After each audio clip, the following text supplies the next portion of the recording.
infos du Congo. Je vous invite sur le meilleur blog de Belgique, www.banamikili.skyblog.com.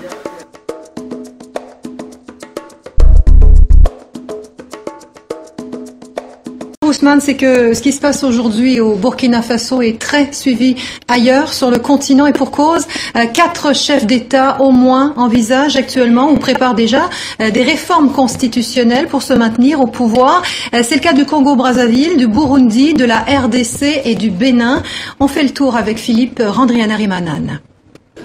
Le sort de Blaise Compaoré ne les laisse sûrement pas indifférents. Comme lui, ils sont présidents, africains, francophones et surtout tentés par une révision de la Constitution. Car la présidentielle, c'est pour bientôt. À l'instar de Blaise Compaoré au Burkina Faso, au pouvoir depuis 1987 et qui espère être candidat en novembre 2015, au Burundi, c'est Pierre Nkurunziza, élu en 2005, qui briguerait la présidentielle de juin prochain. Au Congo-Brazzaville, Denis Sassou Nguesso, au pouvoir depuis 1997, pourrait rempiler en juillet 2016. En République démocratique du Congo, Joseph Kabila, au pouvoir dès 2001, viserait lui la présidentielle de décembre 2016. Dans tous ces pays, le pouvoir envisagerait de modifier la Constitution qui fait obstacle à leur candidature pour un nouveau mandat. Au Burundi, une première tentative a échoué à l'Assemblée nationale en mars dernier, mais rien n'est joué. Si c'est conforme à la loi et à la Constitution, donc je ne serai pas me dérober à cette responsabilité. Les opposants de ces présidents dénoncent ce qu'ils appellent un tripatouillage constitutionnel. Au Congo-Brazzaville, l'article 57 interdit au septuagénaire Denis Sassou Nguesso d'entamer un 3e septennat pour cause de limite d'âge et du nombre de mandats. En RDC voisine, les opposants du président Joseph Kabila se mobilisent d'ores et déjà, eux aussi, contre toute velléité de réviser les articles 70 et 220 de la Constitution pour s'autoriser un 3e mandat. Déjà longue, la liste des présidents candidats du continent africain est loin d'être close, avec le Rwanda et le Bénin, à moins que l'exemple burkinabé ne dissuade ses chefs d'État de jouer aux apprentis sorciers de la Constitution. Bonsoir, Harold. Le départ de Blaise Compaoré, il a été salué par la France, mais c'est peut-être le premier d'une très longue série, et c'est ce que vous allez nous dire ce soir. Après le printemps arabe, certains prédisent d'ailleurs un printemps africain. Oui, puisque chaque pays regarde ce que fait le Burkina Faso. Donc, on va voir sur cette carte, vous avez en ocre des pays qui ont des dirigeants au pouvoir depuis plus de 15 ans. Donc dans la même configuration que Blaise Compaoré. Tout à fait. Parfois plus de 30 ans. Hein, en Angola, par exemple, depuis les 79, on a le même président. Des gens qui sont nés sous cet unique président, on a connu d'autres que Dos Santos. Et puis, il y a des pays, bon, pour l'instant, comme le Burkina Faso, qui va un peu donner l'exemple, je l'ai mis en vert. Peut-être que la Guinée sera le suivant, parce qu'il y a des problèmes très similaires. Et puis, bon, finalement, il y a aussi des pays en lait fraise, c'est-à-dire des pays où il y a des dynasties. On est de père en fils ou de fils en père. En République démocratique du Congo, on est de père en fils, Kabila. Au Gabon, on est de père en fils, Bongo.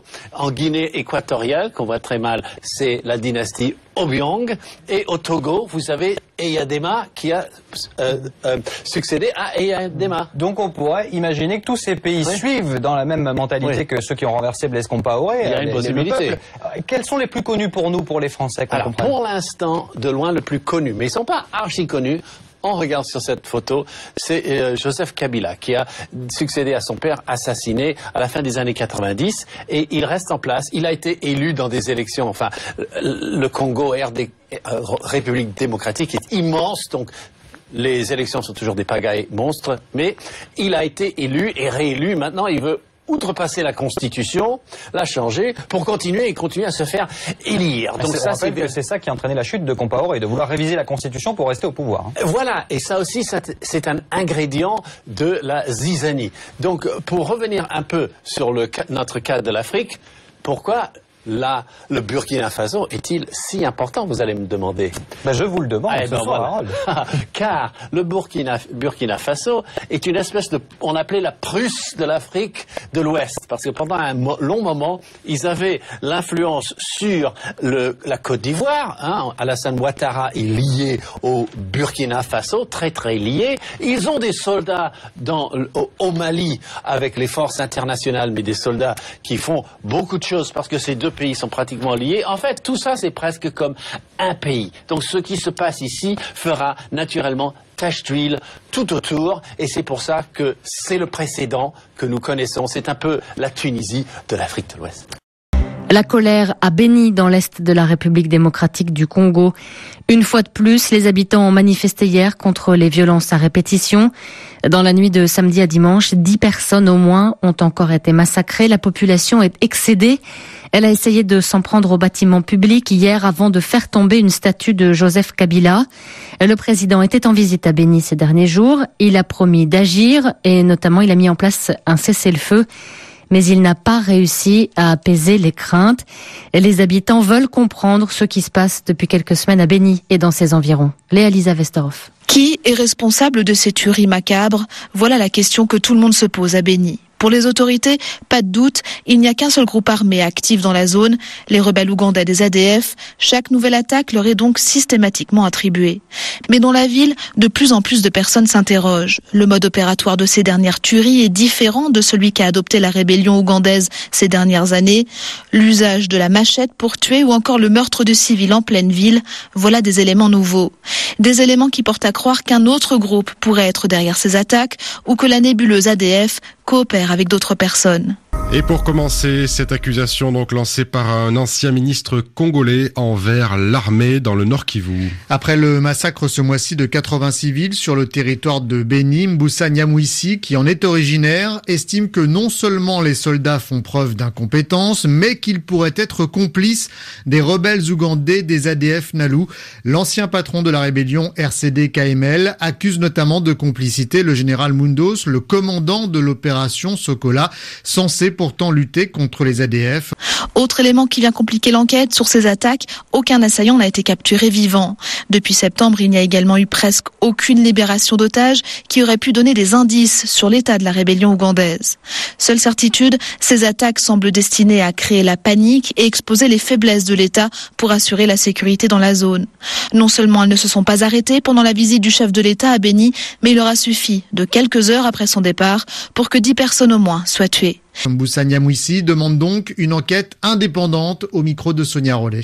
Des ADF Nalu qui sont du reste là-bas à l'arbre qui casse la forêt massacrent plus de 80 citoyens dans un périmètre de 50 km où il y a des milliers de soldats congolais et bien entendu aussi la MONUSCO, sans que l'armée ait été à mesure de capturer un seul de ces assaillants. Au-delà de les compétences, c'est plutôt la complicité, parce que nous savons que le général commandant des opérations Sokola, il est complice avec ses ennemis. Finalement, ce qui est dramatique, c'est qu'il est en même temps et commandant des FARDC et en même temps commandant des ADF Nalu. C'est ça la vérité. Ce sont des accusations extrêmement graves. Quelles preuves avez-vous de cela? Moi, je suis en train de dire ceci. J'ai été informé, moi, Mbusa, avant que cela n'arrive, une semaine avant. C'est parce qu'on était au courant que ça se préparait autour du général Mundos.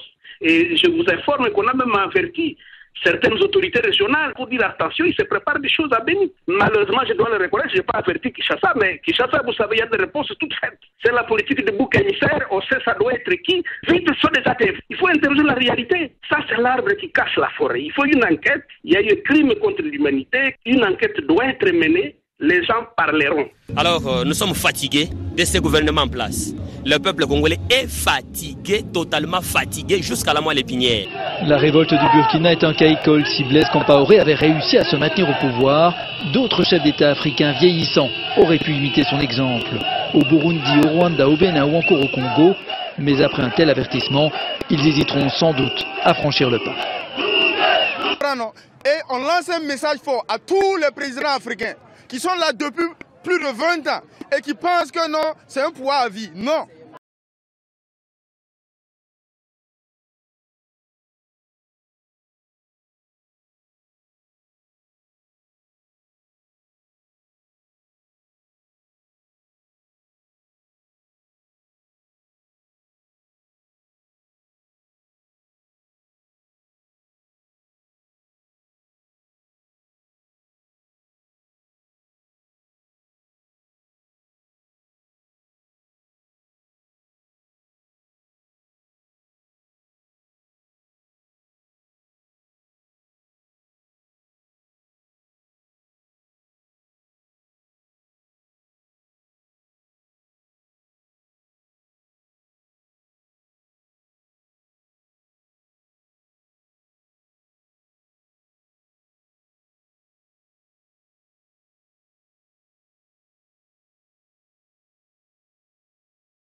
ndengo yo tokobola tambola mboka nyonso telema pe otuna bakoloba ndenge ya kombato ndengo yo tokobola tambola mboka nyonso telema pe otuna bakoloba ndenge ya kombato